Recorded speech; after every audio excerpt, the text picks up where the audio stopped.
Hi అండి, welcome to Kausalya kitchen. ఈరోజు కౌశల్య కిచెన్లో జున్ను తయారు చేసే విధానాన్ని తెలుసుకుందాం. ముందుగా 1/2 లీటర్ జున్ను అండి. మనకి గేదె ఈయన ఫస్ట్ డే సెకండ్ డే ఉంటుంది కదండి, ఇది రెండో రోజు పాలు అనమాట. ఫస్ట్ డే అంటే ఇంకా ఎల్లో ఉంటాయి, కొంచెం చిక్కగా ఉంటాయి, కొంచెం ఎల్లో కలర్లో ఉంటాయి. ఈ పాలు వచ్చేసి రెండో రోజు పాలు అనమాట. 1/2 లీటర్ జున్ను పాలు తీసుకున్నాం. ప్యూర్ జున్ను అండి. ప్యూర్ పాలతో జున్ను చేసుకుంటే చాలా మంచిదండి, ఆరోగ్యానికి కూడా చాలా మంచిది. ఓకే, ఇప్పుడు జున్ను తయారు చేసుకునే విధానాన్ని తెలుసుకుందాం.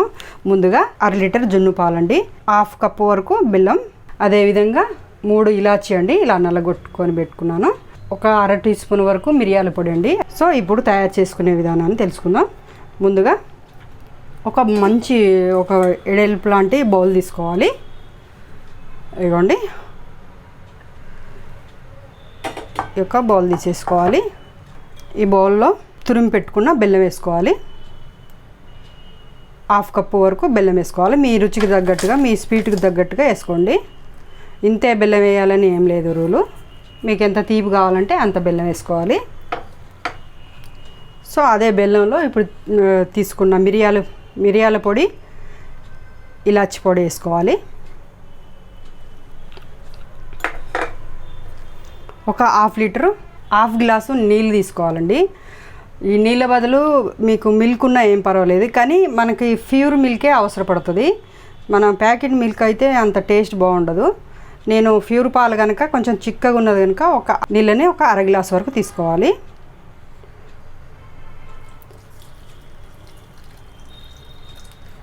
సో ముందుగా ఇలా బెల్లం వేసుకొనేసి బాగా కరిగిపోయిన దాకా కలుపుకోవాలి.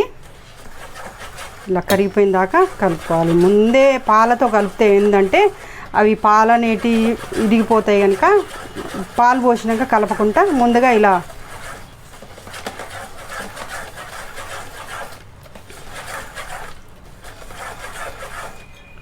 సో బాగా మొత్తం కరిగిపోయిన దాకా కలుపుకోవాలి. సో ఈ విధంగా మొత్తం కలుపుకోవాలి. ఇలా వాటర్ వేసే బదులు మీరు మంచి మిల్క్ ఉంటే, ప్యూర్ పాలు ఉంటే పాలు వేసుకోండి, లేకపోతే వాటర్ వేసుకున్నా ఏం లేదు. మనకి ఈ యొక్క ముర్రు పాలు అనేటివి కొంచెం చిక్కగా ఎల్లో కలర్లో ఉంటాయి కనుక మనకి 1/2 గ్లాస్ వరకు వాటర్ పడతాయి. లేదంటే వాటర్ బదులు పాలు కూడా వేసుకోండి, రెండిట్లో ఏది వేసుకున్నా ఏం లేదు. సో ఈ బెల్లం అంతా కరిగిపోయినాక ఇప్పుడు ఇదే గ్లాస్ తోటి మనం 2 గ్లాసుల వరకు పాలు వేసుకుందాం.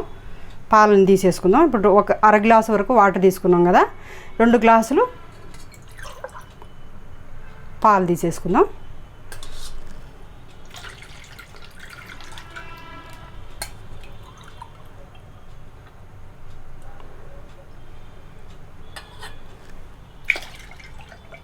సో 2 గ్లాసులు పాలు పోసేసి మళ్ళీ ఒకసారి కలిపేసుకుందాం.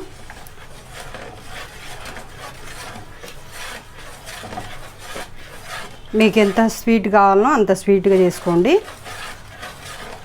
తీపి ఎక్కువ తినేటోళ్ళు ఉంటారు, తక్కువ తినేటోళ్ళు కూడా ఉంటారు. సో స్వీట్కి తగ్గట్టుగా మీకు బెల్లం యాడ్ చేసుకోండి.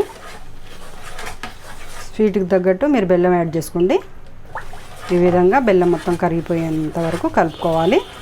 సో ఈ బెల్లం వచ్చేసి రెడ్ కలర్లో ఉండే బెల్లానికి మనకి మట్టి చిన్న ఇసుక లాంటిది ఉండదండి. నేను 2-3 సార్లు చేసి ఉన్నాను కనుక నేను దీన్ని వడబోయట్లేదు. సో దీన్ని వడబోయే అవసరం లేదు, మనం ముందే అన్నీ వేసుకున్నాం కనుక పొళ్ళన్నీ. సో వడబోస్తే ఇవి ఎంత పోతుంది, అవసరం పడదు, అంత అవసరం లేదు. ఎందుకంటే బెల్లం మంచి బెల్లం కనుక మనకి ఇసుక లాంటిది ఏం లేదు ఈ బెల్లంలో, అందుకే నేను వడబోయలేదు. సో ఈ విధంగా అంతా కలుపుకొనేసి ఒకసారి టేస్ట్ చూసుకోండి. ఎందుకంటే మనం ఈ జున్ను మాటికి తిప్పకూడదండి. స్టవ్ మీద పెట్టాక మాటికి తిప్పితే ఏమవుతుందంటే చెదిరిపోతుంది, పాలు ఇరిగిపోయినట్టుగా గడ్డలాగా కాకుండా పాలు ఇరిగిపోయినట్టుగా అవుతుంది. కనుక మాటికి తిప్పకుండా ముందే ఇలా బెల్లం అన్నీ కరిగించుకోవాలి. బెల్లం అంతా ముందే కలిపెట్టుకోవాలి. సో చూసినట్టయితే బెల్లం మొత్తం కరిగిపోయింది. సో ఇప్పుడు ఇదంతా స్టవ్ మీద ఇదంతా కరిగిపోయింది కనుక ఇప్పుడు మనం స్టవ్ మీదకి పెట్టేసుకుందాం.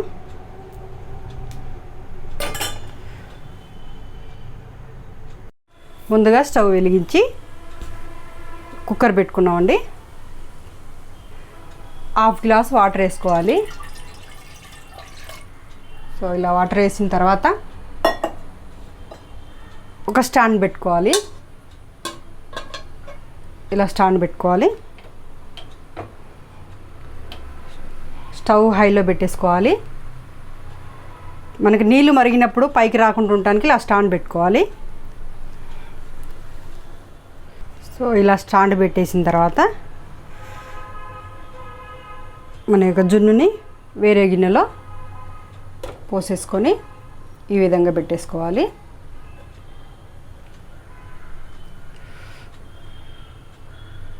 ఈ విధంగా గిన్నెలో పెట్టేసుకోవాలి. కుక్కర్ గిన్నెలో పెట్టేసుకొని ఆవిరితోటే జున్ను అనేది తయారవుతుంది.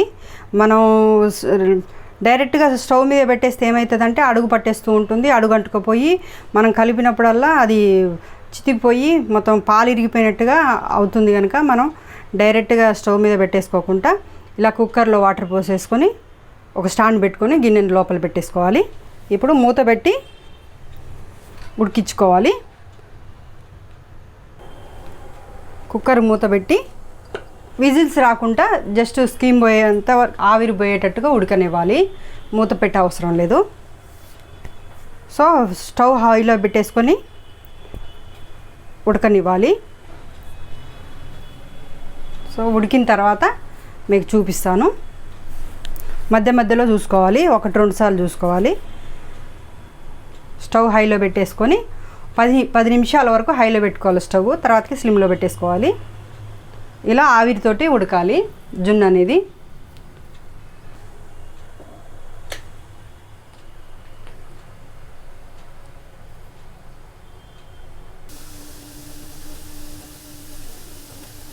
స్టవ్ హైలో పెట్టుకొని 5 నిమిషాలు ఉడకనివ్వాలి. చూడండి ఆవిరి అనేది పైకి వెళ్ళిపోతుంది. మనం క్యాప్ పెట్టకూడదు. క్యాప్ పెట్టుకోకుండానే ఉడికించుకోవాలి. సో ఇప్పుడు స్టవ్ స్లిమ్లో పెట్టేద్దాం. సో ఆవిరి అనేది ఇట్లా చిన్నగా వస్తుంది. స్టవ్ తగ్గించాను నేను. స్టవ్ మీడియంలో పెట్టేసుకొనేసి మరొక 10 నిమిషాల వరకు ఉడకనివ్వాలి. సో 5 నిమిషాల తర్వాత ఒకసారి చెక్ చేసుకుందాం జున్ను ఉడికిందా లేదా అనేది. ఒకసారి చెక్ చేసుకొనేసి చూసుకుందాం.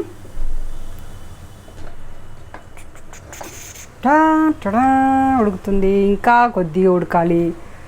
చూసినట్టయితే ఇప్పుడే ఉడుకుతుంది జున్ను.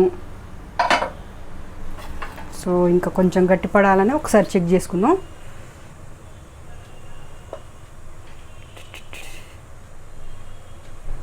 ఇంకొక 5 నిమిషాల వరకు ఉడకనివ్వాలి. మనం వాటర్ వేసినాం కనుక ఈ యొక్క వాటర్ అనేది పైకి తేలి జున్ను అనేది చక్కగా ఉడికింది. సో మూత పెట్టి మరొక 5 నిమిషాలు ఉడకనివ్వాలి.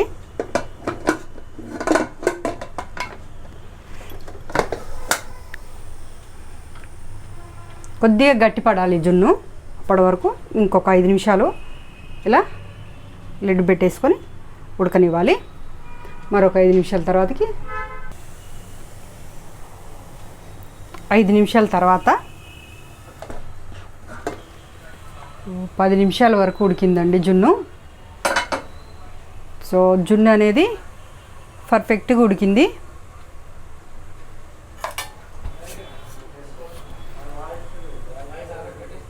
చూడండి